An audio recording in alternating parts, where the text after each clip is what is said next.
I'm highly skeptical. Sure, sure. But I definitely saw something extremely unusual. And I watched it, and I was like, okay, it looks like two satellites next to each other, and I'm looking at speed, and I'm looking at trajectory. Yeah. So satellites move at a pretty consistent, slow rate of speed, and they don't change trajectory, they don't stop, right?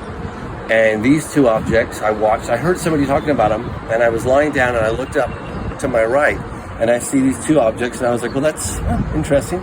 It's like two satellites next to each other. That's interesting. Yeah. They were pretty close. And I was watching them, and then all of a sudden they did like a loop, and then went that way. And I saw that for sure. I heard you say something. I saw that for sure. Okay. Yes. And it wasn't an airplane. It wasn't a helicopter. It wasn't a satellite. I don't know what it was, but I'll tell you what it wasn't.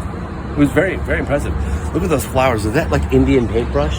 That remind me of an Indian mandala. Isn't that beautiful? On a beautiful sunny day. Yeah, those are lovely. I can see a hummingbird going right for those. Heck yeah, dude. Well, while I have you for a second, Yes. you got any inspirational words for the youth to get to inspire them? I do. If you ever think you're too small and insignificant to make a difference, try sharing a room overnight with a mosquito. Words of wisdom from James Fox. Thanks, bro. Wow, I appreciate that. Of course, yeah. Planetary HQ, James Fox. Contact in the Desert 2025. We love you guys.